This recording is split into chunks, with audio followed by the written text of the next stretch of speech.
Olá pessoal, tudo bem? Mais uma vez estamos aqui no programa do Celebrando a Vida da Primeira Igreja Batista de Irajá. E o nosso programa chama-se História de Superação. E hoje, mais uma vez, eu queria compartilhar com você mais uma história de superação, lembrando que o nosso objetivo como ministério é restaurar relacionamento. Relacionamento com Deus, com você e com o próximo. E essa restauração se dá quando nós aprendemos a vencer os nossos maus hábitos, os nossos vícios e os nossos traumas. E hoje temos uma pessoa aqui muito amada, que é o Luiz, um servo do Senhor, membro da equipe do Celebrando a Vida. Eu vou pedir, Luiz, você pode se apresentar, por favor? Olá, meu nome é Luiz Carlos, eu sou um servo amado de Deus, um adicto curado, tratando na área da codependência, da ira e da procrastinação. E eu sou casado há 30 anos, tenho 3 filhos e hoje tenho a maior alegria de ver a minha família servindo ao Senhor. E então eu sou muito grato a Deus porque eu tive o privilégio de nascer num lar, praticamente quase nascer num lar evangélico. Fui encaminhado à igreja aos 7 anos e vivi uma adolescência, vivi uma infância convivendo, aprendendo a palavra de Deus, estudando, sendo orientado, e tive esse privilégio que fez muita diferença na minha vida. Isso me levou também a, dentro da minha caminhada na formação da família, poder instruir os meus filhos também. Maravilha, é muito bom você poder falar um pouco, né, do seu início de vida, né? Você veio de berço evangélico, teve essa experiência com Deus, mas lendo a sua história de vida, você é uma pessoa que experimentou, que já celebra a recuperação na área da ira, da drogadição e da codependência. Como é que se dá, Luiz, esse processo, né? Como é que você entra nessa drogadependência? Como é que se deu o processo de ira e de codependência na sua vida? Você vem de berço cristão, mas em que momento, né? Lendo a sua história de vida, você fala como é que você inicia, né, essa carreira que te afasta do caminho do Senhor e te faz entrar por um caminho não muito bom para você. Como é que foi isso na sua vida? Pastor, aproximadamente no início da minha juventude e terminando a adolescência, eu sou assim, já tinha o hábito de gostar de vinho. Então, dentro daquela situação de você, no Natal, se dá a oportunidade de tomar um vinho. É o beber socialmente, é isso? Beber socialmente, exatamente. E ali, no início, realmente era só nos finais de ano. Só que eu não sabia e eu tinha uma predisposição para o álcool. E aquele socialmente virou algo corriqueiro. E aquilo foi, naturalmente, inclusive, eu gosto muito de lembrar que a gente esquece quando a Bíblia diz que você não deva ser dado ao vinho. Ao vinho, é verdade. Ela não te proíbe de beber o vinho. Só que eu não sabia que era alguém que eu não poderia beber o vinho. E aquilo foi a porta de entrada para a minha queda. Porque eu gosto de lembrar que quando eu caí, o vinho não se apresentou para mim como algo proibido, mas aquilo que foi minando tudo aquilo que eu sabia que poderia destruir a minha vida. E foi um processo natural.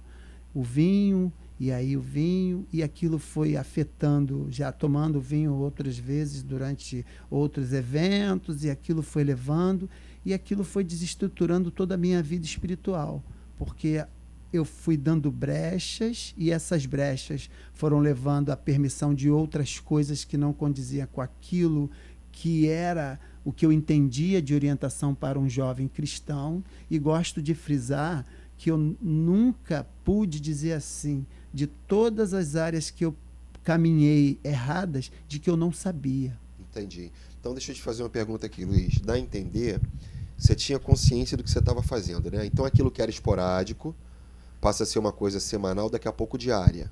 E aí você passa a fazer uso do álcool, do vinho, talvez da cerveja, né? Isso foi alguma coisa que evoluiu. Tá. A pergunta que eu faria é a seguinte, Luiz, como é que você evolui do vinho para a cocaína? Parece que foi um pulo aí, né? Você começa a se acostumar com o vinho de forma muito natural e daqui a pouco teve uma transição. Como é que você chega nessa droga dependência? Então, pastor, como a vida já estava sendo vivida de forma fantasiosa, vida cristã, porque eu conseguia ser na igreja uma pessoa e fora da igreja outra. E eu digo para o senhor, eu gosto de lembrar um fato que eu não me vergonho de contar, de viver, de lembrar disso, para que a minha voz possa servir para outros. E olha que eu estou falando de uma geração de jovens de 30 anos atrás, aproximadamente. Quase a década de 80 aí, exatamente, né? finalzinho da década de 80. E aí o que acontece? Como a consequência de uma vida fantasiosa, na igreja era uma coisa e fora dela é outra, eu fui caminhando por áreas que foram já destruindo. Então, a fornicação, e ali eu me vi, de repente, diante de uma situação em que pratiquei o ato fora do casamento, e aquilo naturalmente culminou com a gravidez da minha namorada, e aquilo que hoje é a minha esposa, graças a Deus. Glória a Deus por isso, e aquilo, de uma certa forma, foi me levando a chegar a um ponto que eu precisava fugir, e é muito natural. A cocaína entrou na minha vida como uma fuga. Foi uma fuga. Ela foi me apresentada no momento, e é tão triste dizer isso, porque para comemorar o nascimento do meu filho, me apresentaram a cocaína pela primeira vez, e eu entrei nela de forma avassaladora. Eu costumo dizer isso, que eu andei por morros do Rio de Janeiro, que se eu me perguntar hoje, eu nem sei aonde eu entrei, mas eu dava o vinho, puxou a cerveja, e qualquer gole de cerveja que eu tomasse, naturalmente acendia em mim um desejo pela cocaína, e aonde eu estivesse, eu achava uma boca de fumo, seja onde fosse, e ali me enfiava de cabeça, o dinheiro todo ia embora, e foi para comemorar o nascimento do meu filho, e ali foi embora. E aí foram 4 anos e 7 meses de total destruição da minha vida, da minha dignidade, da confiança das pessoas em mim. Então foi isso. Tá, então, pelo que eu percebo aqui, parece que o vinho entra na sua vida, e vem a cerveja, e vem a cocaína. Em algum momento você perde um pouco da noção. Você acabou de comentar agora para nós aqui que você ia na boca de fumo, subia em comunidades, não levando em conta o risco de vida, né, que você estava correndo, né? Então, assim, Luiz, a Bíblia diz que um abismo chama outro abismo, né? Então, assim, qual o grande prejuízo desse período de vida que você passou? Qual o grande prejuízo que você sentiu na sua pele ou no seu ambiente familiar? Qual o prejuízo que você teve desse período, sabe, como usuário de droga, de cocaína? Não sei se uma outra droga apareceu na sua vida posteriormente ou se ficou aí. Mas que tipo de prejuízo que você sofreu? Pastor, o prejuízo, primeiro, foi a credibilidade, tudo aquilo que tinha sido conquistado, porque mesmo sendo criado só pela minha mãe, e a minha mãe de criação foi uma pessoa que Deus botou na minha vida e também que me ajudou a me criar, tudo aquilo que eu tinha aprendido estava se perdendo, e se perdeu. Eu virei um farrapo humano, eu virei um lixo humano, e alguém que assumia exatamente naquele momento a responsabilidade de constituir esse chefe de família estava totalmente desestruturado, porque não tinha confiança das pessoas em mim, aquelas que começaram a perceber. E aí eu gosto de frisar que a igreja tentou me ajudar naquela época, eu não permiti que a igreja me ajudasse, eu nunca levantei para dizer assim, me deixou de lado, não. E olha que a igreja não tinha estrutura, muitas das vezes, naquela época, de lidar com uma situação como essa, mas foi lá e me tentou, eu não queria. Na verdade, eu gosto de dizer o seguinte, as pessoas que estão envolvidas com essa situação, há um start assim, você tem que ter um momento que você quer sair. E se você quer sair, é por você, não pode ser por pai, mãe, filho, tem que ser por você. E teve um momento que esse por mim chegou. E é isso que eu queria perguntar para você aqui agora. Eu acho que isso é importante para quem está nos assistindo. Luiz, quando foi que você teve a noção, a consciência do que estava acontecendo com você? Você ficou sem noção durante um tempo, né? Vivendo aquela vida como se fosse algo normal. Trabalhando, você trabalhava, você tinha uma rotina diária, normal, igual qualquer outra pessoa. Por outro lado, você estava na droga-dependência. Quando foi que teve o estalar do dedo? Quando foi que a ficha caiu? Que você parou para pensar, bom, eu preciso de ajuda. Quando foi que isso aconteceu? Olha, esse dia é um dia que eu nunca vou esquecer na minha vida. Eu estava, o dia seguinte da drogadição, quando vem o momento de sobriedade, eu deitado no quarto da minha casa, num colchonete, porque não tem como não dizer, pela misericórdia de Deus, a minha esposa e, naquele momento, o meu filho, e já tinha, ela estava grávida da minha filha, que iria nascer depois. Eu me olhei e perguntei, o que vai ser de mim quando esse menino chegar à idade da razão e olhar nos meus olhos? Como eu vou olhar no olhar dessa criança? Eu estou aqui verdadeiramente um lixo humano naquele momento, porque totalmente olhava para a despensa da casa, não tinha os mantimentos necessários, não Isso tinha. Por conta do dinheiro que atua que na ficava droga. Nas drogas. Do meu trabalho eu saía direto para o botequim, direto para a boca de fumo, e o dinheiro chegava em casa, o que conseguia chegar. Então, aí o start foi, Deus, como eu vou sair disso aqui? Porque eu não lembrava de Deus na época, na hora que eu estava no bar, eu tinha vergonha de olhar para o céu, porque me envergonhava olhar para o céu, porque eu sabia que Deus estava lá e era vergonha para mim o que eu estava fazendo, mas eu não tinha força e eu não tinha coragem de olhar para o céu. Então, naquele dia, eu falei, Deus, aí eu disse, mas como eu vou conseguir sair disso? Quem é que vai trabalhar? Como é que eu vou para um centro de recuperação? Que eu lembrava, eu sabia dessas coisas, como é que eu vou trabalhar? E quem vai sustentar a minha família? Então, esse foi o meu clamor, porque eu não orava. Aquilo ali foi um clamor de desespero de alguém que estava na sarjeta. É uma expressão que eu gosto de usar. Era um lixo humano. E esse foi o momento. E aquele momento ali, e Deus usou, eu gosto de lembrar disso, Deus usou uma amiga que não era cristã, mas era uma amiga de infância, fomos criados juntos. Ela chegou no desespero das pessoas que já sabiam, porque eu era alguém que enganava todo mundo, pedia dinheiro às pessoas que já tinham acabado o salário para poder me drogar. A mentira fazia parte do dia a dia, contava que meu filho estava precisando de remédio, que não tinha comida. Muitas das pessoas conseguiam perceber isso, e aí essa amiga desesperada, a minha esposa nessa altura do campeonato já sabia e não me abandonou, mas sofria comigo ali. Essa minha amiga chegou, e eu gosto de lembrar dessa data, 14 de abril de 1995, um sábado após uma sexta-feira 13, eu estava com 5 gramas de cocaína no bolso, tinha acabado de participar lá de um momento lá de bebedeira, e essa minha amiga me chamou na casa dela, e estava ela, a minha esposa, os pais dela, era uma jovem, e disse, nós queremos te ajudar. Vamos levar você amanhã num lugar. Você quer ir? Eu, sobre o efeito daquilo que estava, na mesma hora disse, quero. Eu não sabia o que ia acontecer, eu não sabia. E aí foi quando nós fomos, pela primeira vez eu entrei na sala do Narcóticos Anônimos. O NA, não é isso? Do NA. É o programa que existe hoje, abençoador também, e que eu via portas dos céus abertas para mim.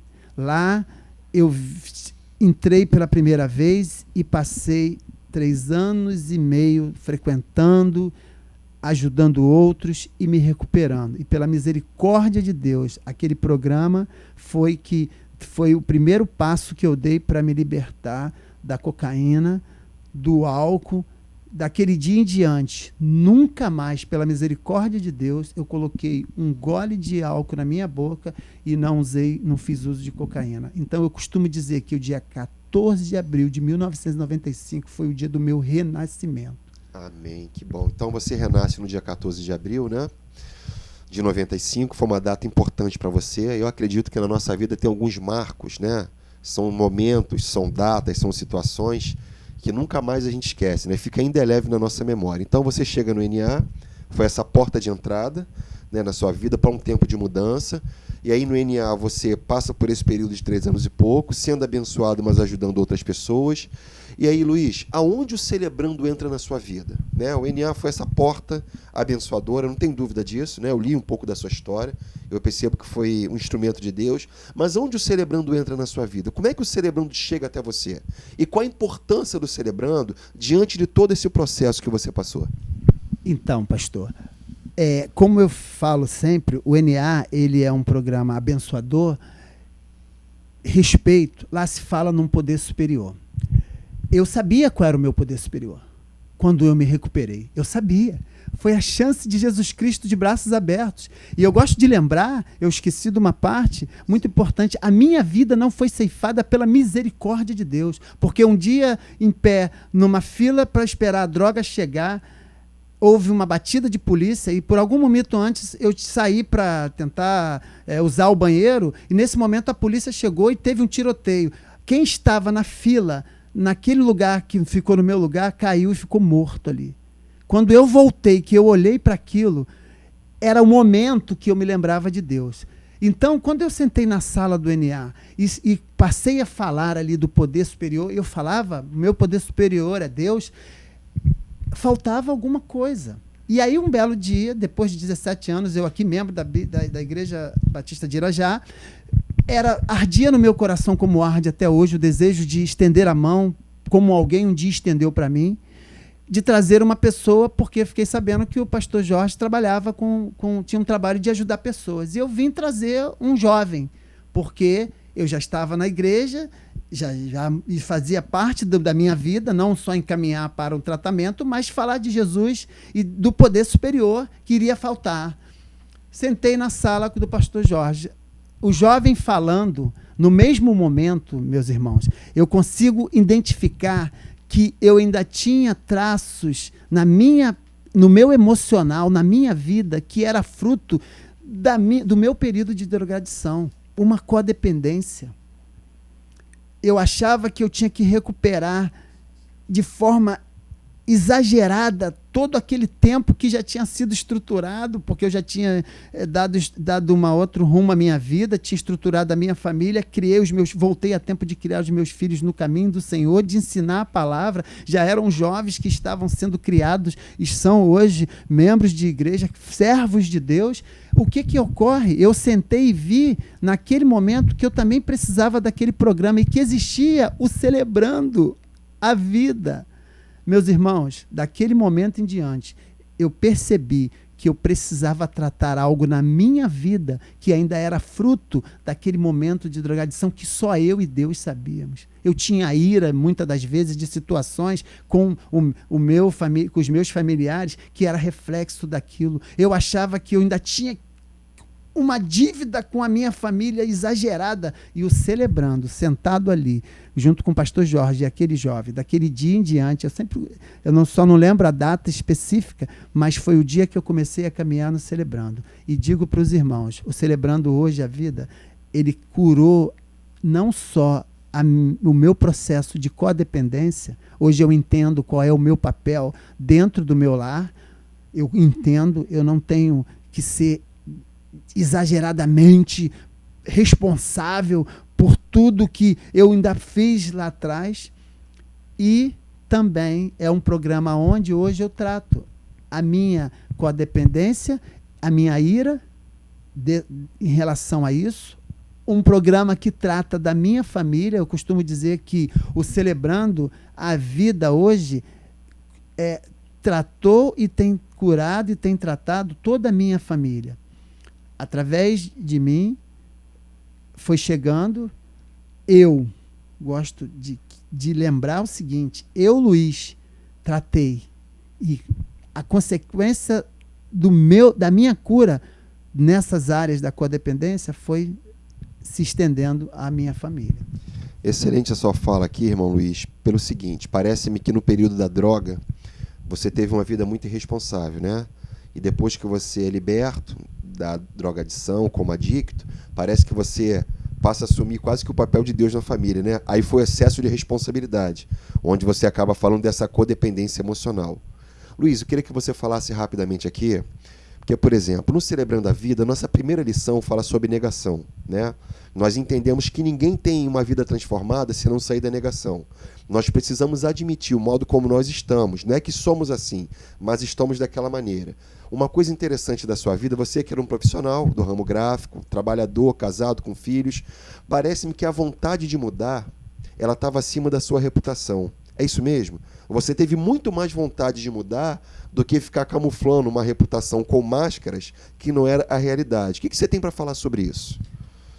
Exatamente, pastor. Eu sempre gosto de lembrar isso lá naquele período que eu retornei para o convívio, primeiro para Deus, porque antes de voltar a ser membro da igreja, no dia que eu sentei naquela sala do Narcóticos Anônimos, eu tive o meu reencontro com Deus e precisou passar por um processo de tratamento. Sim. Esse processo eu gosto de lembrar. Existem pessoas que são curadas num instantâneo, num tocar de Deus, largam? Sim, mas existem outras que precisam passar por um processo e para cada um é uma forma. E eu tinha sempre em mente o seguinte: eu não tinha, daquele dia em diante, eu passei a pensar o seguinte: o que fizeram por mim, ardeu no meu coração o desejo de fazer por outro. Então, pastor, eu nunca tive vergonha de dizer, e eu gosto de falar, eu não sou ex, porque eu não dei ênfase a ex. Você não precisa. Aí eu digo para você que está me ouvindo, que é um jovem, é um adolescente, é um adulto, você não precisa ir lá fora experimentar nada para ter a experiência que eu tive. Não precisa. Mas eu gosto de pensar e lembrar o seguinte: a minha experiência é uma mensagem que eu gosto de levar. Então eu não me envergonho de maneira nenhuma de compartilhar a minha experiência de vida, para que jovens, na idade que eu tinha, de 18 anos, e vivemos uma realidade hoje muito diferente da que eu vivia. Hoje, costumo dizer, até mais arriscada do que daquela época. Sem dúvida. Então, eu digo para o senhor o seguinte: essa questão, pastor, veio na minha vida, então eu não tenho nenhuma vergonha disso, porque eu tenho, sim, o conhecimento, que é a misericórdia de Deus sobre a minha vida. Porque o meu maior medo era perder a minha família. O meu maior medo era não poder criar aquele ser tão indefeso que eram 2 filhos naquele momento, não criar no caminho que eu sabia qual era o caminho. Então, eu digo assim, o conhecimento com o Celebrando a Vida veio coroar, veio fechar todo esse processo. Hoje, eu não vivo mais a minha vida cristã sem ter a consciência do seguinte: eu tenho que me cuidar para não errar? Tenho. Sim. Todos nós temos. Mas existe uma coisa: eu hoje não convivo mais ali com aquela culpa ou com aquela situação de que eu posso viver uma vida dupla, porque todo dia a ferramenta do Celebrando me faz lembrar de que eu tenho que, um dia de cada vez, tratar do meu emocional, da minha vida espiritual, do meu relacionamento com a minha esposa, com meus filhos, com meu patrão, com todos. Eu tenho que estar bem comigo e com Deus, para que eu possa estar bem com o outro. Então, pessoal, chegamos ao final do nosso programa. Quero agradecer aqui ao irmão Luiz, que caminhou conosco. Que Deus abençoe a sua vida, tá? Leva um abraço para sua família. E quero convidar você a se inscrever no nosso canal, canal da Igreja de Irajá, e também nos seguir nas redes sociais. Deus te abençoe. Até semana que vem.